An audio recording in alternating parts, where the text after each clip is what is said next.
2 years had passed since the aliens conquered Earth. Park Dae-ho no longer wore the uniform of an admiral. Now he wore gray work clothes like all the other slaves. His hands were dirty from digging in the asteroid mines far from home.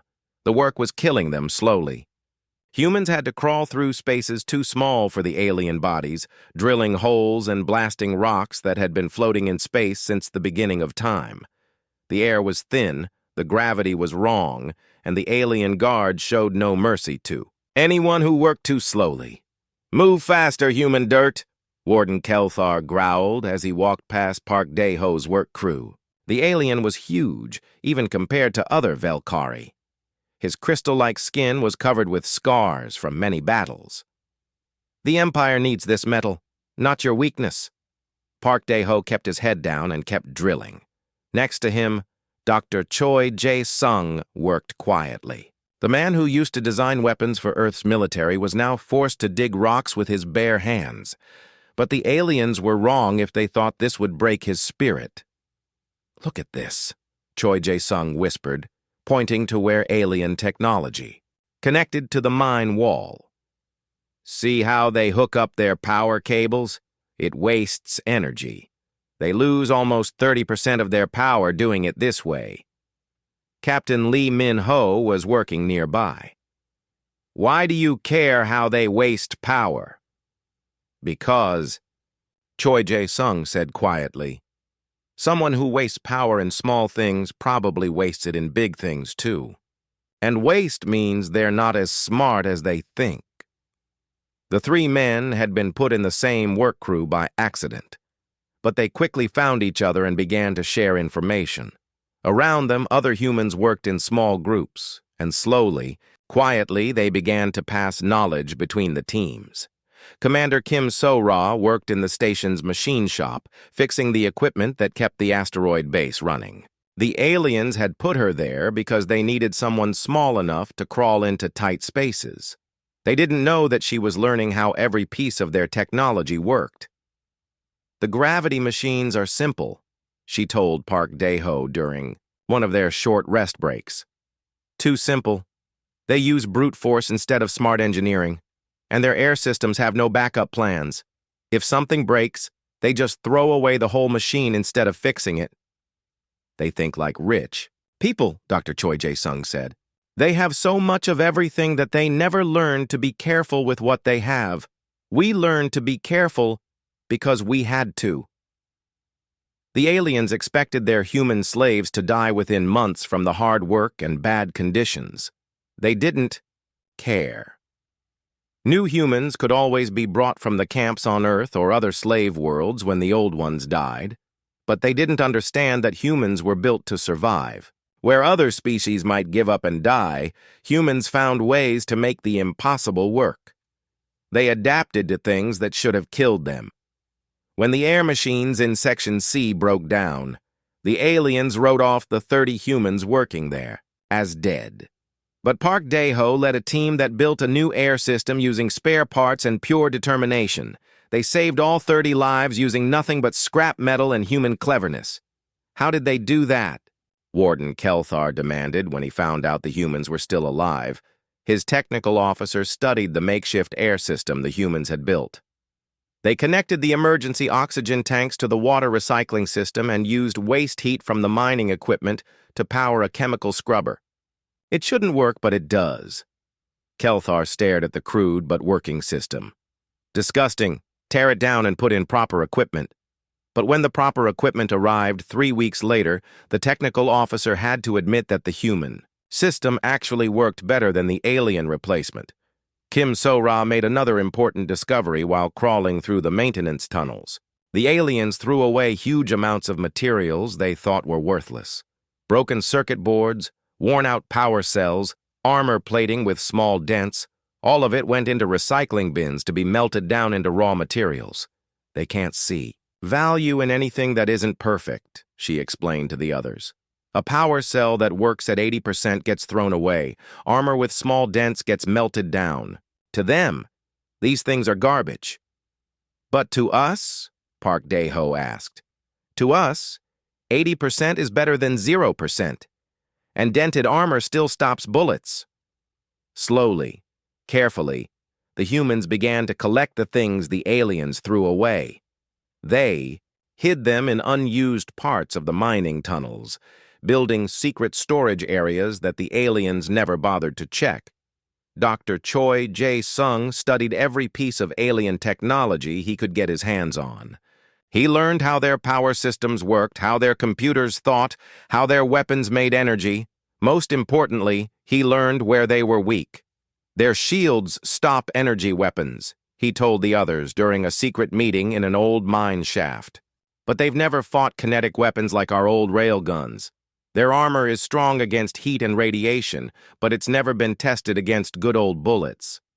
That's interesting, Lee Min-ho said. But we don't have any railguns or bullets? Not yet, Choi Jae-sung smiled. But we have something better. We have knowledge, and we have materials they think are worthless. Word of what they were doing began to spread through the slave networks. Humans on other stations, other planets, other ships began to watch and learn and collect. They shared information through coded messages hidden in work reports and supply requests. The aliens noticed nothing. To them, humans were just tools that sometimes broke and needed to be replaced. The idea that their slaves might be planning something was as strange to them as breathing water. One day, while working in the deep tunnels, Park Dae-ho's crew found something that changed everything. It was a hidden cache of human military equipment, stored in the asteroid by Defense Force soldiers before the surrender. The weapons were broken and the power cells were dead, but to human eyes, they were treasure. Can you fix any of it? Park Dae-ho asked Dr. Choi Jae-sung. The engineer looked at the equipment carefully. Not with normal parts, but with alien components they've thrown away. He looked up with the first real smile Park Dae-ho had seen from him in 2 years. I can build something much better. Kim So-ra had been listening to alien communications, and she brought terrible news. They're planning to expand their mining operations. More humans will be brought here, and they want to start strip mining Earth's crust. They want to tear apart what's left of our home planet. The news hit the human crews like a punch to the stomach. Earth was already badly hurt, but the aliens wanted to destroy what remained. We can't let that happen, Lee Min-ho said. We won't, Park Dae-ho replied. It's time to start fighting back. But this wouldn't be the kind of fighting they had done before, with ships and missiles and military formations. This would be a different kind of war, fought with cunning and patience, and the one thing humans had that the aliens could never understand: the ability to see value in what others threw away. As the humans went back to their work, they began to plan. They would use the aliens' own waste against them. They would turn garbage into weapons, inefficiency into opportunity, and the aliens' arrogance into their greatest weakness. The aliens had given them rubble and called them worthless. Soon, they would learn what humans could build from nothing but determination and scrap. The message came through the maintenance computer system at 3 in the morning, when most of the alien guards were sleeping. Kim So-ra received it while pretending to check the air filter systems for problems. Phoenix 1 to Nest 7. Package delivery successful. New recipes available for sharing. Kim So-ra smiled as she read the coded words. Phoenix 1 was Dr. Choi Jae-sung's secret name, and the message meant he had figured out how another piece of alien technology worked. The recipes were the instructions that could be shared with other human resistance groups across the galaxy. 3 years had passed since the conquest, and the human resistance had grown much bigger than anyone thought possible. What started as a few desperate survivors had become a network that reached dozens of worlds and hundreds of space stations. On Mars, engineer Yoon Tae-jin led a group of survivors who had built hidden workshops deep in the Great Canyon system. The aliens thought the deep canyons were worthless, too dangerous for mining, too far away for useful settlements. They were wrong. The heat taps are working perfectly, Yoon Tae-jin reported during their weekly secret communication. We're making enough power to run a full factory down here. The aliens fly right over us every day and never guess we're here. The Mars operation had become the heart of human manufacturing. Using captured alien equipment and techniques learned from enslaved human engineers, they had built forges that could work with the aliens' advanced materials. But more importantly, they had learned to mix those materials with human engineering in ways the aliens never imagined. "We've been testing that armor plating you sent us," Yun Tae-jin continued. "The alien crystal stuff is strong, but it breaks easily. When we layer it with steel from Earth's ruins, it becomes something new, something stronger." Captain Lee Min-ho had become the Resistance's main messenger, using his knowledge of alien shipping schedules to move materials and people between Resistance cells. He had stolen a small alien transport ship months ago, and the aliens still hadn't noticed it was missing from their huge fleet. "The beautiful thing about their arrogance," Lee Min-ho explained to Park Dae-ho, "is that they don't keep track of individual ships. They have thousands of vessels, and they think they all work perfectly forever. One missing transport must be a paperwork mistake." The stolen ship let Lee Min-ho visit the hidden human settlements scattered throughout the solar system. Each visit brought new information about alien operations and new materials for the Resistance workshops. The most important discovery came from an unexpected place. A group of human slaves working on an alien research station had managed to access the aliens' history databases. What they found changed everything. "They're not as unbeatable as they pretend," reported Dr. Nam Hye-jin, a former university professor who had been enslaved and forced to work as a data processor. "The Velkari Empire has conquered 47 different species over the past 1,000 years, but they've never faced anyone like us. The history records showed that every species the aliens had conquered had either fought with advanced technology and been crushed, or had been primitive and simply destroyed. None had ever tried what humans were doing, taking the conqueror's own waste and turning it into weapons. Most species see defeat as the end," Dr. Nam Hye-jin continued. "They either give up completely or fight until they're all dead. We're the first ones to see defeat as just another problem to solve." The information spread through the Resistance network like fire. Humans working in alien research facilities began copying every piece of data they could access. Maintenance workers like Kim So-ra started paying attention to conversations between alien scientists and engineers. What they learned was that the aliens had a serious weakness. They had become so used to winning that they had stopped coming up with new ideas. Their technology was thousands of years old, improved and perfected, but never really changed. They build the same ships, use the same weapons, follow the same tactics they've used for centuries, Dr. Choi Jae-sung explained during a resistance meeting in an abandoned asteroid mine. "It works because they've never met anyone who could adapt faster than they could respond." "But we can adapt," Park Dae-ho said. "We don't just adapt," Kim So-ra added. "We improvise. We innovate. We make new solutions from old problems. It's what humans do." The Resistance began working together on a scale that amazed even the people involved. Using the aliens' own communication networks, they shared technical discoveries, coordinated supply runs, and planned operations across hundreds of light years. Yun Tae-jin's workshops on Mars became production centers, turning out hybrid components that mixed human engineering with alien materials. The hidden facilities made everything from modified power cells to experimental armor plating, all using techniques the aliens couldn't understand even if they found them. The most ambitious project was taking shape in the outer system, where a group of Resistance engineers had found a large asteroid with unusual properties. The rock was mostly iron and nickel, but it was full of natural caves and tunnels that made it perfect for a hidden base. "We're calling it Project Phoenix," Lee Min-ho reported to the Resistance leadership. "It's big enough to build something, significant, hidden enough to avoid detection, and positioned perfectly for our needs." The asteroid base became the focus for the Resistance's most daring plan. Instead of trying to rebuild human civilization or simply fighting a guerrilla war against the aliens, They would do something never before seen in galactic history. They would build a weapon from the wreckage of their own defeat. Dr. Choi Jae-sung had spent 3 years studying alien technology, and he believed he understood their main weakness. Their ships are designed to fight other energy-based civilizations, he explained. Energy shields, plasma weapons, directed energy defenses. They've optimized everything for that kind of warfare. But human military thinking was different. Park Dae-ho added, "We used kinetic weapons, explosive missiles, armor-piercing rounds, techniques they've never had to defend against.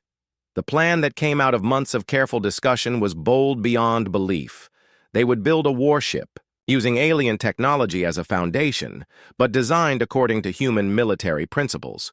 The ship would use hybrid systems that combined the best of both civilizations while exploiting the weaknesses of alien defenses.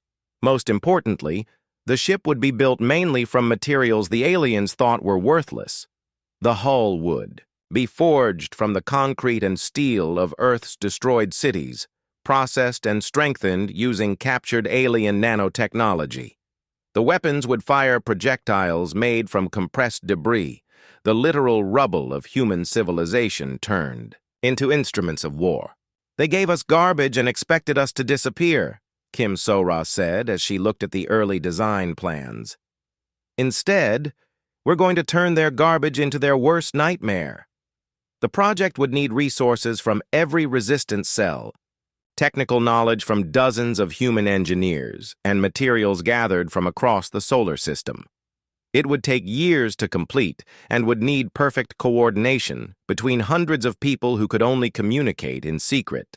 But for the first time since the conquest began, the humans had something more valuable than hope. They had a plan that could actually work. As Lee Min-ho prepared for another courier run, carrying technical specifications and material requests to resistance cells throughout the galaxy, he looked back at the growing asteroid base. Soon, the hidden workshops would begin the most important construction project in human history. The aliens had destroyed human civilization and scattered its people across the stars as slaves. They had turned Earth's greatest cities into rubble and declared humanity a broken species fit only for manual labor. They were about to learn that humanity's greatest strength was not its technology or its military might. It was its ability to see opportunity in disaster, to find hope in defeat, and to build something beautiful and terrible from the wreckage of everything they had lost. 4 years after the alien conquest, the asteroid known to the Resistance as Phoenix Base hummed with activity that would have seemed impossible just months before. Deep inside the hollowed-out rock, human engineers worked day and night on the most ambitious project their species had ever attempted. Park Dae-ho stood on the observation deck looking down at the main construction bay, watching as huge sections of hull plating were slowly put together into something that looked like no ship in galactic history. The vessel taking shape below was enormous, nearly a kilometer long and covered with weapon points that gleamed with an oily rainbow shine. "It's beautiful," whispered Dr. Choi Jae-sung, joining Park Dae-ho at the railing. "And terrible. I've spent my whole career designing weapons, but I've never built anything like this." The ship they were building broke every rule of spaceship design. Where alien vessels were smooth and crystalline, this ship looked like it had been forged in the heart of a star and shaped by the hands of angry gods. Its hull was a patchwork of materials that shouldn't have worked together, but somehow did. "Tell me about the armor," Park Dae-ho said. Dr. Choi Jae-sung smiled. It was the smile of a man who had solved a puzzle that others said was impossible. "The base layer is processed concrete from Earth's destroyed cities. We use alien nanotechnology to rebuild it at the molecular level, creating a matrix that's actually stronger than their standard hull materials." He pointed to sections where the gray concrete was woven together with threads of alien crystal and strips of human steel. "The crystal provides energy absorption and redistribution. The steel adds flexibility and impact resistance. The concrete holds it all together and gives us mass. lots and lots of mass. The ship was being built in sections, each one a masterpiece of hybrid engineering. Yoon Tae-jin's workshops on Mars had produced the major structural components, but dozens of other resistance cells had contributed specialized systems and equipment. Kim So-ra oversaw the installation of the weapons systems from her position in the ship's forward command center. The main batteries were unlike anything in known space, massive railguns that fired projectiles made from compressed Earth debris, guided by targeting systems that combined human intuition with alien precision. The beauty of kinetic weapons, Kim So-ra explained to a group of resistance engineers, is that they're simple. No complex energy matrices, no exotic particles, no quantum field generators, just basic physics. Mass times acceleration equals a very bad day for whatever you hit. The ship's secondary weapons were even more innovative. Human missile systems had been rebuilt using alien power sources and guidance computers. But they fired warheads that no alien civilization had ever encountered. Some contained compressed rubble that expanded into clouds of debris upon impact. Others were essentially flying gravity bombs that used modified alien technology to create crushing gravitational fields. The aliens have shields designed to deflect energy weapons, Dr. Choi Jae-sung had explained during the design phase. But their shields assume that incoming projectiles will be made of normal matter, behaving in predictable ways. Our projectiles are made of restructured Earth materials held together by alien nanotechnology. Their shields literally don't know how to respond. The ship's power plant was perhaps the most audacious part of the entire design. Instead of using a single massive reactor like alien ships, the human engineers had installed dozens of smaller power units throughout the vessel. Some were captured alien reactors. Others were human fusion plants enhanced with alien technology. A few were completely new hybrid designs that existed nowhere else in the galaxy. Redundancy, Yoon Tae-jin had insisted. If they damage our power systems, we want the ship to keep fighting. Every section should be able to operate independently if necessary. The ship's life support systems followed the same philosophy. Multiple backup systems, redundant pathways, and fail-safes built on top of fail-safes. It was over-engineered by alien standards. But humans had learned the hard way that backup plans saved lives. Captain Lee Min-ho was training the crew that would operate this impossible vessel. They were all volunteers from the resistance, men, and women who had lost everything to the aliens and wanted nothing more than a chance to fight back. This ship doesn't fight like anything you've seen before, Lee Min-ho told them during training sessions. Alien ships are fast and elegant. They dance around each other firing energy beams from long range. We don't dance. We charge straight at the enemy and hit them with everything we have. The crew was learning tactics that combined human military doctrine with the capabilities of their hybrid ship. They would use the vessel's massive armor to absorb enemy fire while closing to point-blank range, where their kinetic weapons would be most effective. Remember, Lee Min-ho continued, this ship was built from the wreckage of our civilization. Every piece of armor plating contains the concrete from buildings where humans lived and worked and dreamed. Every weapon fires projectiles made from the rubble of our destroyed cities. We're not just fighting for our freedom. We're giving our dead one last chance to strike back. The ship's construction had required materials and expertise from across the human resistance network. Dr. Nam Hye-jin's intelligence teams had provided detailed specifications of alien ship designs and battle tactics. Engineers on dozens of worlds had contributed specialized components and systems. But the most important contributions came from an unexpected source: human children who had grown up in alien labor camps. These young people had spent their entire lives around alien technology, and they understood it in ways that even adult engineers sometimes missed. They think differently, Dr. Choi Jae-sung explained. Adults look at alien technology and try to understand how it works within our existing knowledge. Children just accept that it works and figure out new ways to use it. Some of the ship's most innovative systems had been designed by teenagers who had never seen Earth but carried the memory of humanity's defeat in their hearts. They built weapons that fired controlled singularities, shield systems that turned enemy energy attacks into power for the ship's own systems, and sensor arrays that could track enemy vessels through dimensions the aliens didn't even know existed. As the construction neared completion, Park Dae-ho gathered the senior staff for a final review of their creation. The ship now had a name, Phoenix Rising, and it was ready for the trials that would determine whether 4 years of desperate work had created a weapon or a very expensive tomb. Systems report, Park Dae-ho requested. All primary systems operational, Kim Sora reported. Weapons are loaded and targeting systems are calibrated. We have enough ammunition for a sustained engagement. Propulsion is nominal, added Yoon Tae-jin. The hybrid drive system is more efficient than our projections. We'll actually be faster than most alien vessels. Life support is running perfectly, Dr. Choi Jae-sung added. The ship can support a crew of 800 for 6 months without resupply. Lee Min-ho had the final word. The crew is ready, sir. They know this is a one-way mission and they've all volunteered anyway. They want to fight.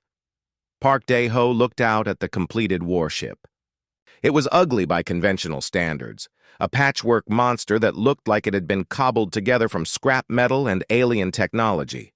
But to his eyes, it was the most beautiful thing he had ever seen. Launch preparations begin tomorrow, he announced. It's time to remind the galaxy that humanity is not finished. The Phoenix Rising represented more than just a weapon. It was proof that the human spirit could not be broken, that ingenuity and determination could overcome any odds, and that sometimes the most powerful weapons were forged not from the finest materials but from the wreckage of everything you had lost. The aliens had given humanity rubble and expected them to disappear. Instead, they had turned that rubble into the instrument of their enemy's destruction. The Phoenix Rising came out of the asteroid belt like a nightmare made real. Its hull caught the distant sunlight and threw it back in harsh reflections, the patchwork of materials creating an effect that was both beautiful and terrifying. To the alien sensor operators watching the outer system, it looked like a single contact moving fast toward the main fleet. Admiral Zelkoth studied the tactical display from the bridge of his flagship, the crystal dreadnought Eternal Dominion. Around him, his staff officers worked at stations that hummed with quiet efficiency. The alien fleet was the pride of the Empire. 12 heavy cruisers, 30 destroyers, and his own massive command ship, all hanging in formation near Jupiter's largest moon. Analysis of the approaching vessel? Zelkoth asked. His tactical officer, a young alien named Kelros, looked at his instruments. Single ship. Unknown configuration. Mass readings are unusual.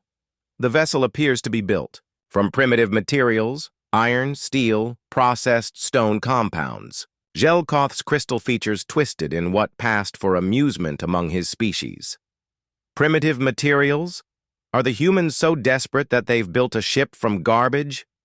It appears so, Admiral. The vessel's energy signature is low but complex. They seem to be using multiple small power sources instead of a proper reactor core. Typical human inefficiency, Zelkoth said dismissively. They never learned to build properly. How many crew aboard? Approximately 800 life signs, all human. Zelkoth considered this. 800 humans on a single ship meant this was probably a desperate attempt at revenge, not a serious military threat.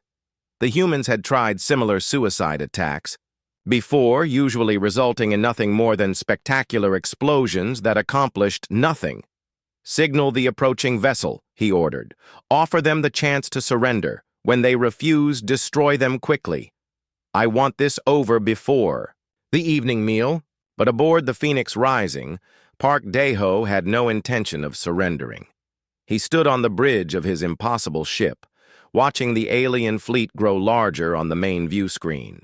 Around him, his crew worked with calm efficiency at stations. That looked like no command center in galactic history. "Range to enemy fleet?" Park Dae-ho asked. 2 million kilometers and closing, reported Kim So-ra from the tactical station. "They're holding formation, probably waiting to see what we do." "What's our status?" Dr. Choi Jae-sung checked his engineering displays. "All systems nominal. The hybrid power plant is running smoothly, and our armor systems are fully charged. The ship is ready for combat." Captain Lee Min-ho turned from the navigation console. "Sir, we're receiving a transmission from the alien flagship. They're offering us the chance to surrender." Park Dae-ho smiled grimly. "Tell them we decline their generous offer. And begin the attack run." The Phoenix Rising suddenly accelerated, its hybrid drive system pushing the massive ship to speeds that should have been impossible for something.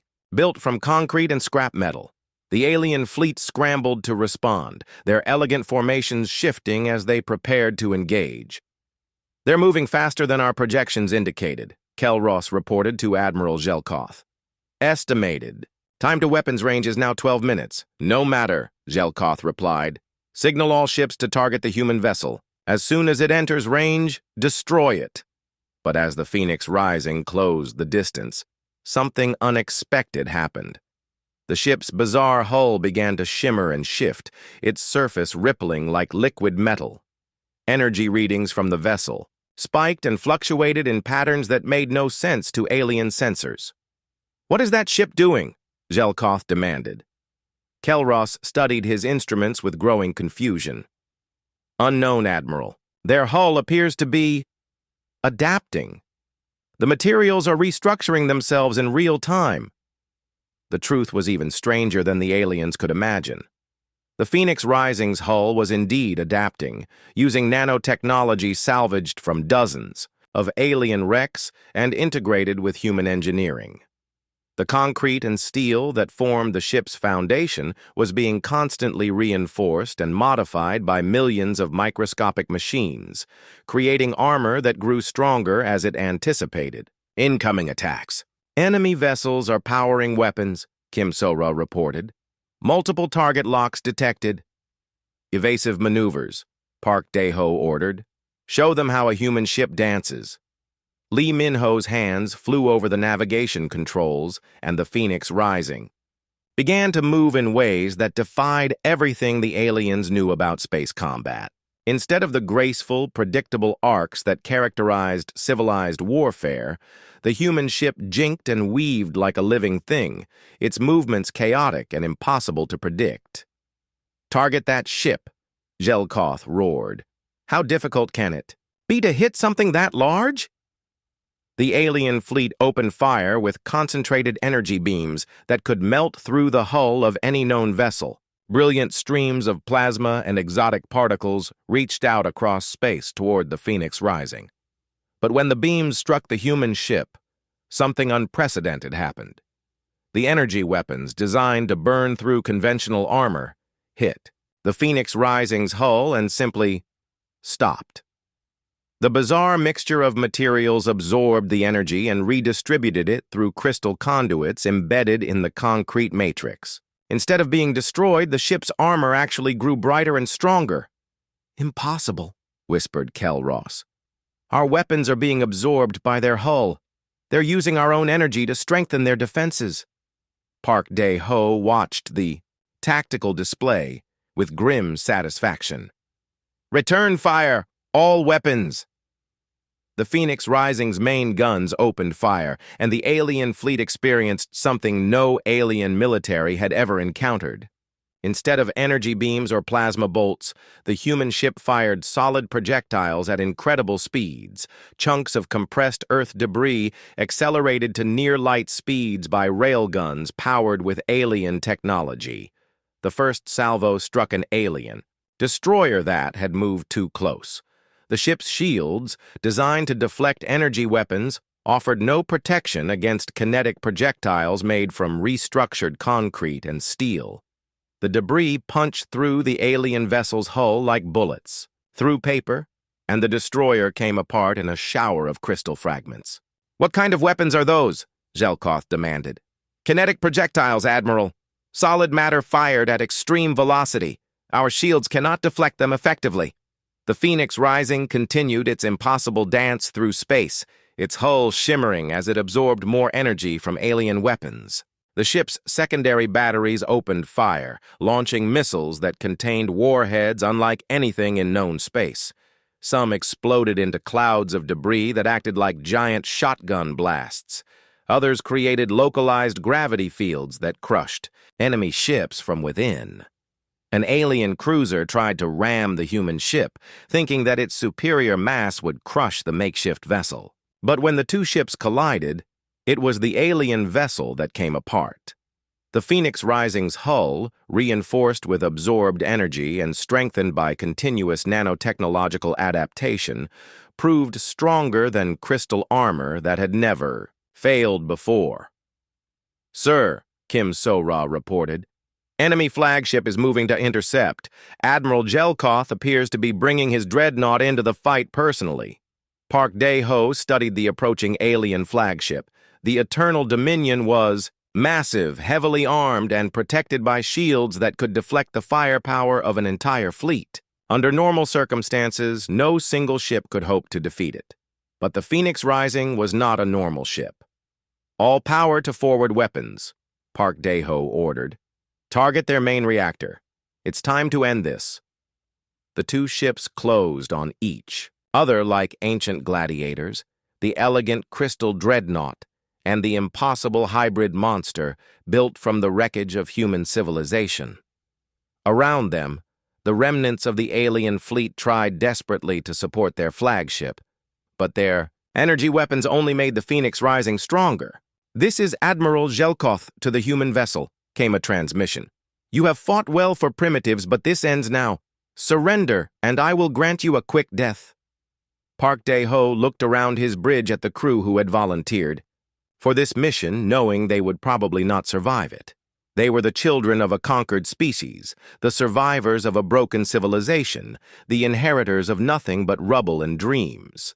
"This is Admiral Park Dae-ho of the Phoenix Rising," he replied. "You wanted to know what humans could build from garbage. Today, you find out." The two flagships opened fire at point-blank range, and the space between them became a storm of energy and matter that would be remembered across the galaxy for generations to come. The news spread across the galaxy faster than any ship could travel.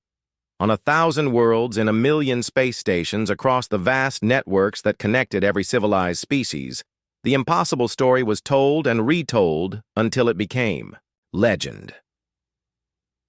The Velkari Empire, unbeaten for 1,000 years, had been defeated. Not by another great power with superior technology, not by a coalition of advanced civilizations, but by a single ship built from the rubble of a conquered world. In the council chambers of the Galactic Hegemony, representatives from hundreds of species gathered to discuss what this meant. The great crystal dome that housed their meetings hummed with translated conversations in a dozen different languages, all focused on the same incredible fact. "The Eternal Dominion is confirmed destroyed," announced Councillor Vexhai of the Torian Federation. "Admiral Jelkoth's flagship was cut in half by kinetic weapons fired from the human vessel. The Phoenix Rising took minimal damage in the engagement." A wave of amazement passed through the chamber. The Eternal Dominion had been more than just a ship. It was a symbol of alien invincibility. For it to be destroyed by a vessel built from scrap materials challenged everything the galaxy thought it knew about warfare. "How is this possible?" demanded Representative Koldar of the Zephyrian Collective. "Our intelligence said that humanity was a primitive species with crude technology. How did they build a weapon capable of defeating alien shields?" Admiral Park Dae-ho stood at the center of the chamber, still wearing the simple gray uniform of the human resistance. Around him, the most powerful beings in the galaxy waited for his answer. He had been invited to address the council just days after the Phoenix Rising's victory, when the full scope of the alien defeat became clear. "We didn't build a weapon," Park Dae-ho said simply. "We built a ship from the materials our enemies thought were worthless." The strength came not from the technology, but from the determination to never give up. The Phoenix Rising now hung in orbit above the Council's home world, its patchwork hull gleaming in the light of an alien sun. Representatives from dozens of species had toured the vessel, trying to understand how such an impossible creation could exist. Dr. Choi Jae-sung had become something of a celebrity among the galaxy's engineers and scientists. His hybrid technology, combining human ingenuity with salvaged alien materials, was being studied by research teams from across known space. The key insight, he explained to a gathering of the galaxy's top scientists, was that every civilization develops technology to solve their own problems. The aliens built perfect shields to stop energy weapons because that's what they expected to face. They never imagined someone would fire chunks of concrete at them. The technological implications were staggering. Human engineers, working with materials that advanced civilizations discarded as waste, had created systems that outperformed technology that had remained unchanged for centuries. Captain Lee Min-ho found himself in command of a growing fleet of human vessels. Word of the Phoenix Rising's victory had reached the scattered human colonies and slave camps across the galaxy, and everywhere the response was the same: rebellion. The aliens are retreating from 12 systems, he reported to Park Dae-ho during a briefing aboard the Phoenix Rising. Their slave races are rising up everywhere, inspired by what we accomplished here. The Empire is collapsing faster than anyone imagined possible. The aliens had built their power on the assumption that conquest was permanent, that defeated species would remain defeated forever. They had never prepared for the possibility that their subjects might learn to fight back using the conqueror's own waste products. Kim So-ra had been promoted to Admiral of the Human Defense Force, overseeing the construction of new ships based on Phoenix Rising's design. But each new vessel was unique, built from local materials and incorporating whatever alien technology could be salvaged or captured. "We're not trying to build a uniform fleet," she explained to representatives from other species who wanted to understand human military doctrine. "Every ship is different because every situation is different. We use what we have and build what we need." This philosophy was spreading beyond military applications. Human civilians, freed from alien labor camps, were establishing colonies using the same principles that had created the Phoenix Rising. They built settlements from local materials, powered them with salvaged technology, and created communities that were uniquely adapted to their environments. The Taurian Federation was the first major power to formally request an alliance with humanity. Their representative, Councillor Vex-High, met with Park Dae-ho aboard the Phoenix Rising to discuss mutual defense agreements. "Our intelligence indicates that the aliens are regrouping," Vex-High explained. "They're calling in fleets from across their empire for a counterattack. They want to destroy humanity before the example of your victory spreads further." Park Dae-ho nodded. "We expected this. One ship, no matter how successful, cannot defeat an entire empire, but we've proven that the aliens can be beaten. Our fleets would be honored to fight alongside yours," Vex-High offered. "The Taurian Federation has ships and resources that could help level the odds." "We appreciate the offer," Park Dae-ho replied, "but we learned something important from our victory. The most powerful weapons are not the ones you buy or build. They're the ones you create from whatever you have available." The human approach to warfare was already changing the way other species thought about military technology.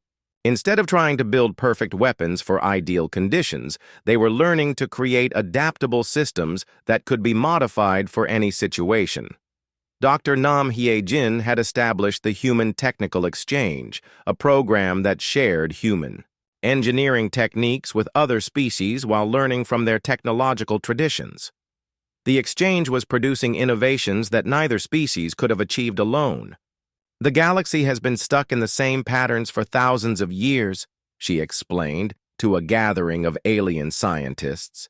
"Each species perfects their own technology and then stops innovating.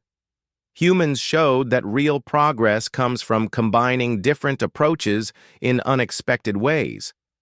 On Earth, the reconstruction effort was using the same hybrid techniques that had built the Phoenix Rising. The planet's devastated cities were being rebuilt with structures that combined human architecture with alien materials, creating buildings that were both familiar and completely new.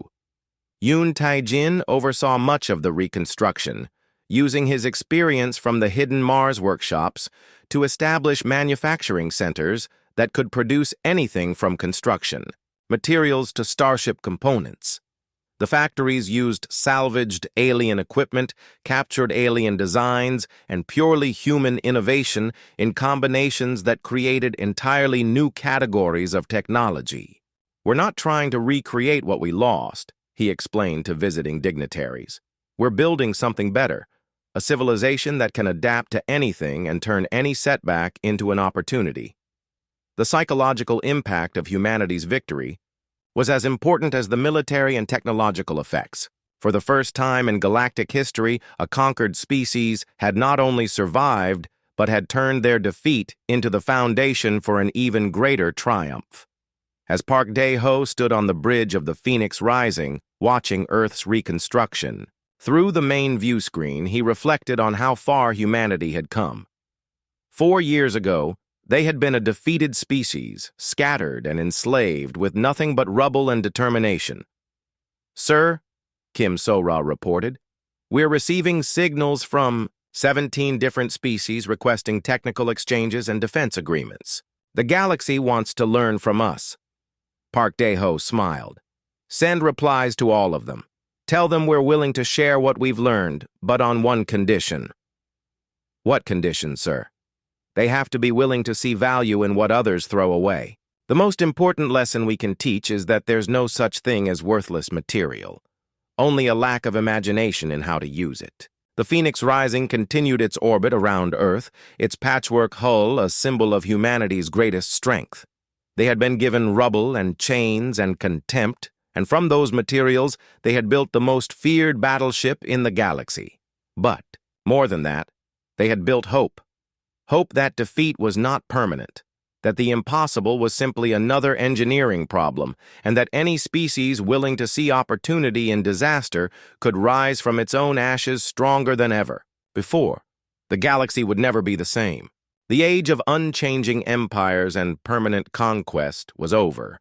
In its place was something new, an era where adaptation and innovation mattered more than tradition and overwhelming force. Humanity had taught the galaxy that the most dangerous enemies were not those with the best weapons, but those with the will to turn anything into a weapon, and that lesson would echo through the stars for generations to come. Admiral Park Dae-ho watched his world die from the bridge of the space station. Earth spun below him, but it was not the blue planet he remembered. Red fire covered the land like blood. Black smoke rose from cities that had stood for thousands of years. The alien ships hung in space like giant flowers made of crystal and metal. They were beautiful and terrible at the same time. Their surfaces caught the sunlight and threw it back in rainbow colors. But those same ships had just killed millions of people in only 12 hours. "Sir, all the big cities are gone," said Captain Lee Min-ho. His voice shook as he spoke. "Seoul is burning. New York is destroyed. London, Tokyo, Moscow, they're all gone." Park Dae-ho closed his eyes. He had been a soldier for 30 years. He had fought in many battles, but nothing had prepared him for this day. The Velkari Empire had come to Earth like death itself, and they had won before humans could even understand what was happening. "What about the moon colonies?" Park Dae-ho asked. "Commander Kim So-ra is getting people onto the escape ships," Lee Min-ho answered. "But the aliens are moving to stop them." Park Dae-ho turned to the young officer at the radio. "Connect me to all our remaining ships." The officer nodded, tears running down his face. "Channel open, sir." Park Dae-ho looked at the screen showing where the human ships were. There were so few left, so few chances. "This is Admiral Park Dae-ho to all Earth Defense Forces. I know what you're thinking. I know it looks like we've lost, but we are not finished. Every shot you fire saves human lives. Every second you fight gives people time to escape. Fight hard. Fight smart. Show them that humans don't give up. All across the solar system, the last human ships turned toward the alien fleet. They were old ships mostly. Ships built for keeping peace and mining rocks in space. Against the crystal. Monsters of the Velkari Empire, they looked like toys, but they were all humanity had. Dr. Choi Jae-sung worked fast at the computer controls. He was the best military engineer humanity had. He knew this might be his last chance to help his people. His fingers flew over the keyboard as he copied everything. Every piece of human technology, every design, every discovery, into hidden computers scattered through the outer planets. The data is safe, he called to Park Dae-ho. If anyone survives, they'll have everything they need to rebuild. The first human ships reached the alien fleet. The Velkari opened fire with weapons that turned space into burning death. The human ships fired back with railguns and missiles, but their shots bounced off the alien shields like raindrops on glass. Commander Kim So-ra's voice came over the radio from the moon. "Admiral, the transport ships got away, but 3 alien cruisers are coming for my fighters. My weapons can't hurt their armor. Do what you can, Commander. Give us as much time as possible."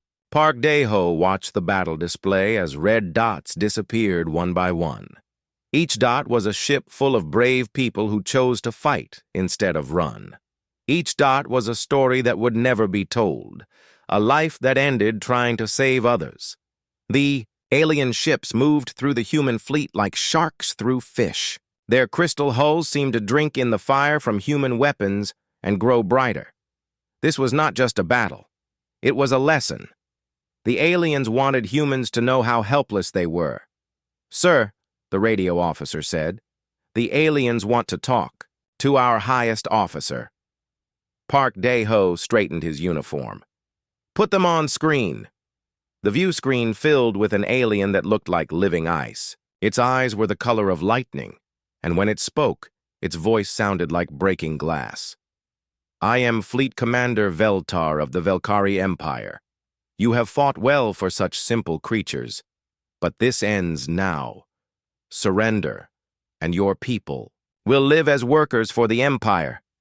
Fight more, and we will finish killing all of you." Park Dae-ho stared at the alien. Around him, his crew waited. Below them, Earth still burned. Around them, the last human ships drifted as broken metal. "How do we know you'll keep your word?" Park Dae-ho asked. The alien's mouth curved in what might have been a smile. "You have no choice but to trust us. Your weapons cannot hurt our ships. Your technology is thousands of years behind ours. You are children with sticks fighting adults with swords." Park Dae-ho looked at his crew. They were so young. They had joined the Space Force thinking they would fight pirates or help with rescue missions. They never thought they would watch their whole world die. "We surrender," Park Dae-ho said quietly. The alien nodded. "Smart. Tell all your remaining ships to stop fighting now. Your leaders will come to places we choose. Your scientists and engineers will be sorted separately. They might be useful to us." When the call ended, Park Dae-ho turned to his crew. "Send the surrender order to all ships. It's over." But Dr. Choi Jae-sung stepped forward. "No, Admiral. It's not over. It's just starting in a different way than we planned." Over the next few days, alien ships landed on Earth like metal insects. They gathered the surviving humans into groups: workers, smart people, leaders. Most would be taken to work camps on distant worlds. A few would be kept for testing or curiosity. The aliens walked through the ruins of human cities with disgust on their faces. To them, the broken concrete and twisted steel were garbage, the worthless remains of people who never learned to build with proper materials. "Look at this mess," one alien soldier said to another as they walked through what used to be Seoul. "They built with stone and metal like cave people." "At least cave people knew their place," the other replied. "These humans actually thought they could fight us. They kicked aside chunks of concrete and bent pieces of steel, clearing paths for their machines. The rubble would be left to rot, they decided. It was worthless to the Empire, but the aliens did not understand that to humans, everything has value if you look at it right. The concrete they stepped over had been mixed with human sweat and hope. The steel they pushed aside had been forged with human dreams, and in hidden places deep underground, a few thousand humans watched and waited and planned. They had lost the first fight, but Dr. Choi Jae-sung was right. This was not the end. This was just the beginning.